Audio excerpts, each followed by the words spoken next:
नमस्कार, आपल्या सर्वांचं भारतीय जनमत न्यूजमध्ये मनपूर्वक स्वागत। आज आपल्या भेटीसाठी आलेले आहेत, आजच्या चर्चासत्रात सहभागी होण्यासाठी आले आहेत सामाजिक कार्यकर्ते शशीजी खरात सर। नमस्कार आणि आपलं स्वागत आहे आजच्या चर्चासत्रात। विषय तसा गंभीर आहे, कारण महाराष्ट्राची संस्कृती आणि महाराष्ट्राच्या विचाराला गालबोट लावणारा। खरं तर 2 दिवसांपूर्वीच गृहराज्यमंत्री योगेश रामदास कदम यांनी रात्री 2 वाजता पोलिसांमार्फत नवी मुंबई विभागातील डान्स बारवरती खऱ्या अर्थानं रेड केली आणि त्या रेडमध्ये त्या डान्स बारमध्ये 40 पेक्षा जास्त बार गर्ल या आढळल्या गेल्या। खरं तर या बारसाठी त्यांनी सांगितल्याप्रमाणे कुठल्याही बेसिक परवाने नाहीयेत, कुठल्याही परवानग्या नसताना या ठिकाणी अनाधिकृत हा डान्स बार सर्रासपणे चालू आहे आणि या डान्स बारवरती कारवाई केल्यानंतर त्यांनी अनेक टीव्ही चॅनल्सना मुलाखती दिलेल्या आहेत। विषय तसा खूप गंभीर आहे, परंतु यात आपण जाणून घ्यायला पाहिजे की काही दिवसांपूर्वीच म्हणजे साधारण 1 वर्षापूर्वी 2024 मध्ये महाराष्ट्र शासनानं एक GR लागू केला होता आणि तो खास या डान्स बारच्या बाबतीत होता। आणि डान्स बारच्या बाबतीत असा GR होता की जर त्या विभागातील डान्स बार चालू असेल तर तो डान्स बार चालू का आहे याला जबाबदार म्हणून तिथल्या वरिष्ठ पोलीस निरीक्षकावरती कारवाई व्हावी, हा नियम त्या डान्स बारमध्ये लागू करण्यात आला होता। परंतु त्या GRला खरं तर पोलीस प्रशासनानं आणि महाराष्ट्र शासनानं केराची टोपली दाखवलेली आहे। आज आपण बघतो, वाशी असेल, वाशी पोलीस स्टेशन असेल, APMC पोलीस स्टेशन असेल, CBD बेलापूर पोलीस स्टेशन असेल, कोपरखैरणे पोलीस स्टेशन असेल, पनवेल तालुका कोणगाव पोलीस स्टेशन असेल, या पोलीस स्टेशनच्या हद्दीमध्ये सर्रास अनेक अनाधिकृत लाईव्ह ऑर्केस्ट्राच्या नावावरती डान्स बार सुरू आहेत। आणि आज आपण बघितलं की 2 दिवसांपूर्वी ज्या गृहराज्यमंत्र्यांनी स्वतः धाड टाकून त्या ठिकाणी कारवाई केलेली आहे, पोलीस प्रशासन कशा पद्धतीने कारवाई करतं हे आपल्याला कळलं। परंतु मागील काळात गेल्यानंतर आपल्याला आठवतं की सचिन वाझेंचं प्रकरण, जे 100 कोटींचं प्रकरण, खरं तर सचिन वाझे हा एकही दुवा आहे।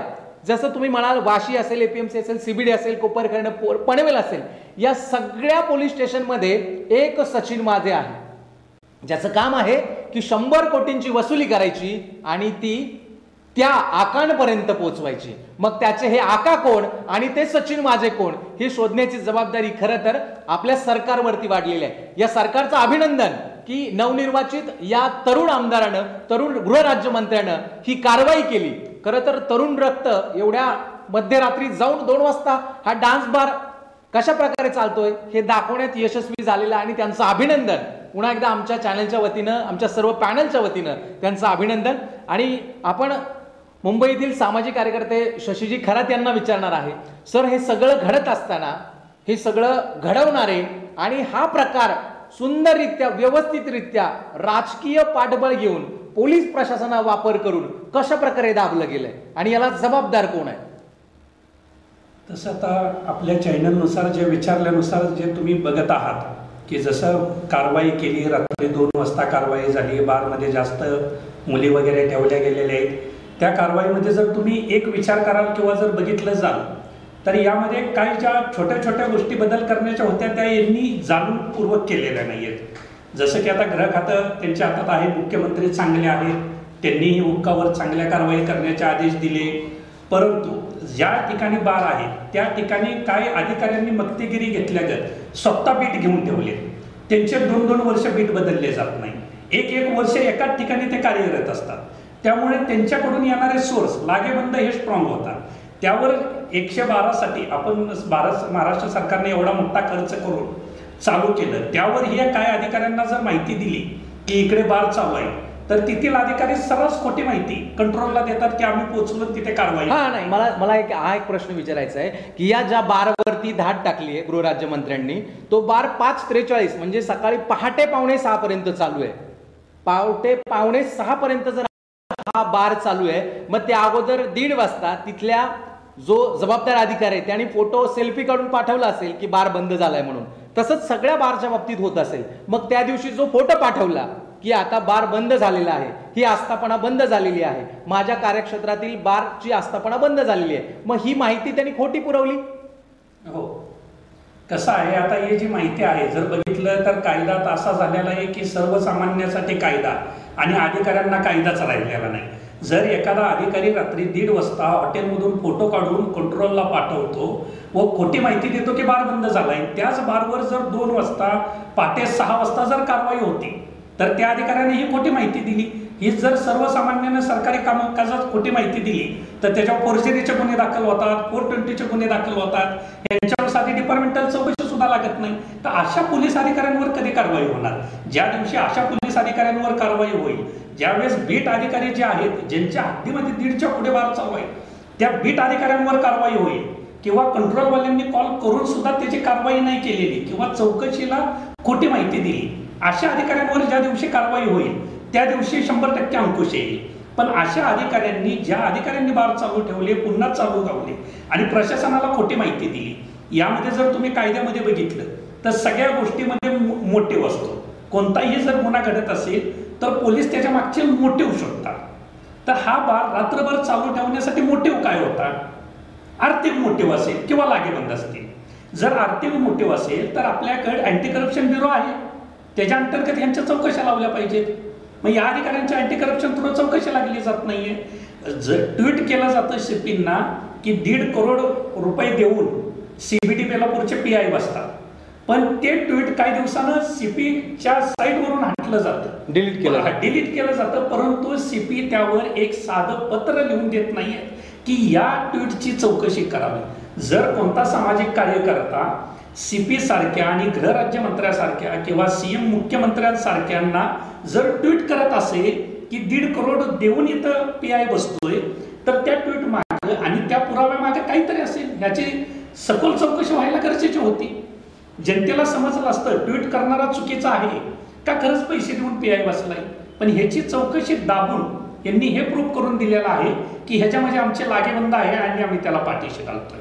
म्हणजे त्यांची चैन आहे, म्हणूनच त्यांनी त्यांना पाठीशी घातलं. जर तुम्हाला जनतेचा विश्वास जिंकायचा आहे आणि जर कोणी तुम्हाला ट्विट केलं, जर आज एखादा व्यक्ती बोलतोय, जर आज मी एखाद्या ठिकाणी तुमच्या नामांकित चॅनलच्या समक्ष जर एखादा स्टेटमेंट करतोय की बाबा असं ट्विट येतंय, तर ते व्हॅल्युएबल आहे. ज्यावेळेस माणूस बोलत असेल त्याची जर सत्यता तुम्हाला पडताळायची असेल, जर विश्वासार्हता तुम्हाला जिंकायचं असेल, तर तुम्ही त्याच्यावर तुमचं पटकन मत मांडलं पाहिजे, त्याची चौकशी झाली पाहिजे. एक सर्वसामान्य माणसाच्या व्यतिरिक्त जर साधा बिननामी अर्ज केला तरी त्या माणसाची तुम्ही 3 महिने चौकशी करता, त्याचे पुरावे बनवता, हजारो पेपर बनवता, त्याला 10 वेळा पोलीस स्टेशनला बोलवता.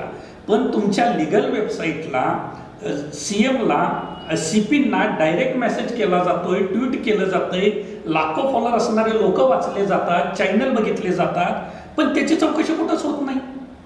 ही चौकशी का होत नाही? आज जे बीटला अधिकारी आहेत हे 3 महिन्याला बदलाय पाहिजे, पण काय अधिकारी आहेत, जर तुम्ही बघा बेलापूर बघा, तुम्ही वाशी बघा, पनवेल बघा, बीट अधिकारी 2-2 वर्ष बदललेले नाही. 1.5 वर्ष अधिकारी एकाच जागेवर आहेत. कारण ते मोठ्या अधिकाऱ्यांची अँटी करप्शन थ्रू चौकशी झाली पाहिजे. मोठा शेअर देऊन तिथे आलेले आहेत ते, त्याचा खुलासा झाला पाहिजे की हे अधिकारी इथे का. जर काय प्रामाणिक अधिकारी आहेत त्यांनाही तुम्ही डावलले देताय. म्हणजे या बीट अधिकाऱ्यांचा कायमचा 7-12 डान्स बारच्या एरियामध्ये आहे. त्यामुळे तर कारवाई केली जाते. काय कारवाई केली जाते आणि त्यांनी पाठीशी घातल्यामुळे हे होतंय. यासाठी यांची अँटी करप्शन थ्रू तर चौकशी झालीच पाहिजे. तसेच ह्यांच्या विरुद्ध काय ज्या तक्रारी दिलेल्या आहेत, काही सामाजिक कार्यकर्त्यांनी दिलेल्या आहेत, काही लोकांनी दिलेल्या आहेत, काही वेगवेगळ्या माध्यमातून कोणी तक्रारी दिलेल्या आहेत, ह्या तक्रारीची सखोल चौकशी झाली पाहिजे.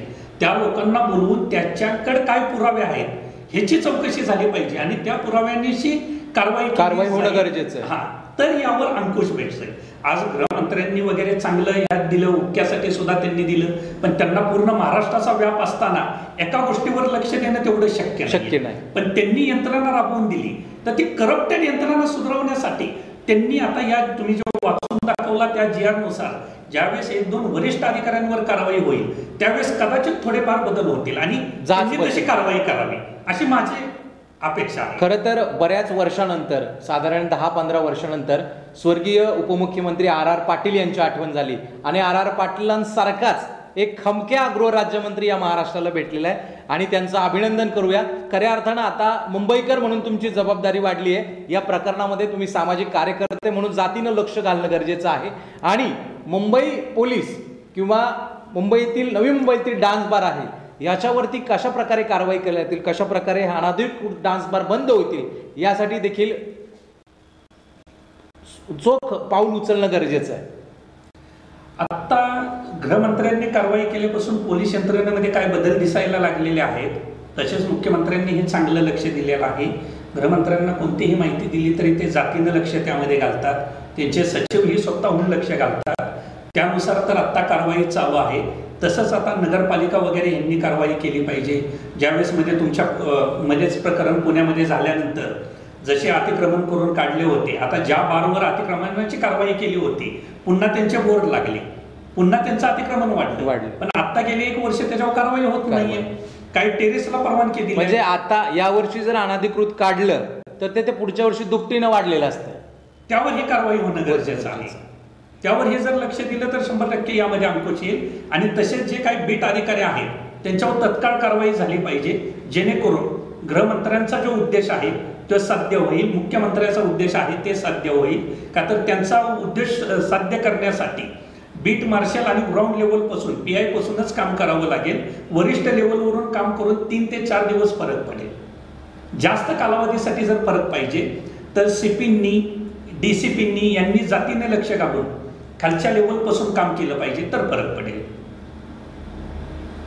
धन्यवाद. या चर्चासत्र आपण या ठिकाणी थांबतोय. पाहत राहा भारतीय जनमत. नमस्कार, मी सहयोगिता आणि भारतीय जनमत न्यूज मध्ये सगळ्यांचं स्वागत. आणि पाहूया